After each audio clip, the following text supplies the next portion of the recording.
क्या होगा अगर आपके पास एक ऐसी नोटबुक आ जाए जिस पे किसी का भी नाम लिख के आप उसे मार सको। लेकिन एक कंडीशन है। आपके पीछे लगा है एक जीनियस डिटेक्टिव जो आपके एक गलत मूव और एक गलत फैसले का इंतजार कर रहा है। तो आज हम एक्सप्लेन करने वाले हैं ऐसी ही कहानी पर बनी फिल्म डेथ नोट की।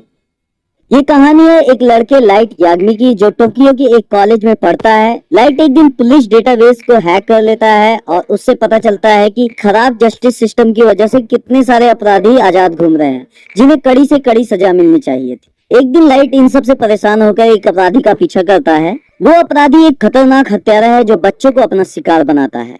लाइट उसका पीछा करते हुए एक बार में जाता है जहां वो अपराधी बड़े गर्व से अपने दोस्तों को बता रहा होता है कि उसे उसके अपराधों की सजा कोई नहीं दे सकता। लाइट अपराधी की तरफ गुस्से से देखता है। जब अपराधी का ध्यान लाइट की तरफ जाता है तो वो उसके पास आता है और उससे धमकाकर बार से बाहर निकाल देता है।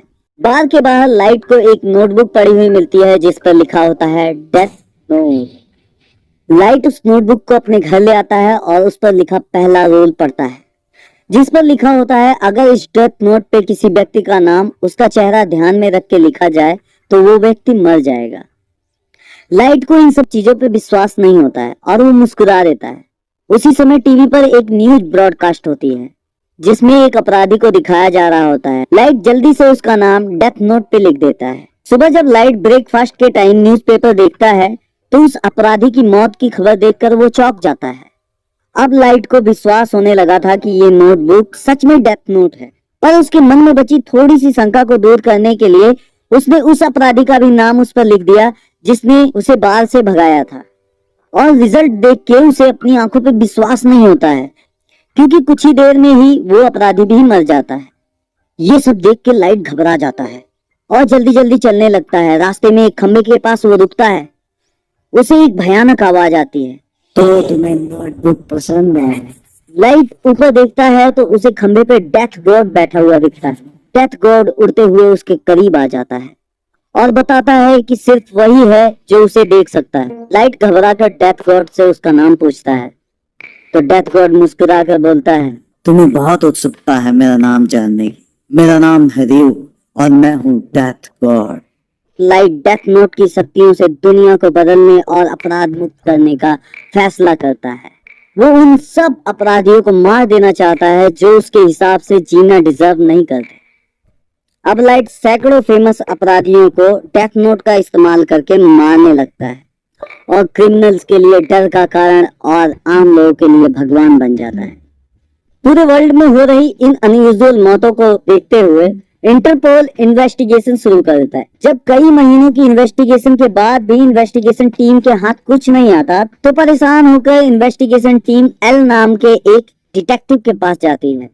एल एक बहुत टैलेंटेड और वर्ल्ड फेमस डिटेक्टिव है जिसने पहले ही बहुत सारे कॉम्प्लिकेटेड केसेस को सॉल्व किया है। अब एल ही उनकी आखिरी उम्मीद था। लाइट अपने घर पे बैठा होता है। तभी टीवी पे एक न्यूज ब्रॉडकास्ट होती है जिसमें एक व्यक्ति जिसका नाम एल टेलर होता है कहता है कि वो कीरा यानी लाइट को ढूंढ लेगा और उसके अपराधों की कड़ी से कड़ी सजा दिलवाएगा।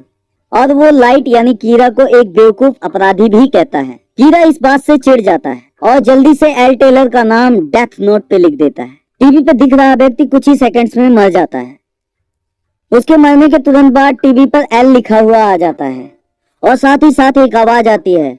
ये आवाज किसी और की नहीं, डिटेक्टिव एल की आवाज थी। एल टीवी पे लाइट को चैलेंज कर रहा होता है और बताता है ये टीवी ब्रॉडकास्ट सिर्फ टोक्यो में किया गया है, जिसका मतलब कीरा टोक्यो से है।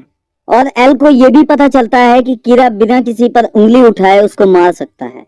लाइट अब जान चुका था कि एल कोई आम आदमी नहीं है बल्कि वो एक शातिर डिटेक्टिव है। लाइट समझ जाता है कि अगर एल को खत्म नहीं किया गया तो लाइट के लिए खतरा बढ़ सकता है। डेथ गॉड रियुक लाइट को बताता है कि अगर लाइट अपनी आधी जिंदगी उसे दे दे तो रियुक उसे ऐसी शक्तियां देगा कि लाइट किसी भी इंसान का नाम और उसके मरने की तारीख जान सकता है, जिससे वो एल को आसानी से मार सकता था। लेकिन लाइट को ये सौदा थोड़ा महंगा लगता है और वो डेथ गॉड को मना कर देता है। लाइट फिर से पुलिस डेटाबेस को हैक करता है और इन्वेस्टिगेशन की इंफॉर्मेशन निकालता है जिससे उसे पता चल सके कि पुलिस की अगली चाल क्या है। जब एल को ये बात पता चलती है तो उसे शक हो जाता है कि जो भी इन सब क्रिमिनल्स की मौत के पीछे है वो इन्वेस्टिगेशन टीम की फैमिली से ही हो सकता है। और ट्विस्ट वाली बात यह है कि लाइट के पिता ही कीरा को पकड़ने वाली इन्वेस्टिगेशन टीम के हेड होते हैं। इसके बाद एल इन्वेस्टिगेशन टीम के फैमिली मेंबर्स के पीछे FBI एजेंट लगा देता है। पर लाइट भी बहुत शातिर है, तो लाइट एक प्लान बनाता है और उसके जरिए उसके पीछे लगे FBI एजेंट का नाम पता कर लेता है। फिर उस FBI एजेंट को डराकर डेथ नोट के पेज पे सारे FBI एजेंट्स का नाम लिखवा लेता है जो उस इन्वेस्टिगेशन का हिस्सा होते हैं, और धीरे धीरे सारे एजेंट हार्ट अटैक से मर जाते हैं। लाइट के पीछे लगा FBI एजेंट रे अपनी मंगेतर के सामने दम तोड़ देता है।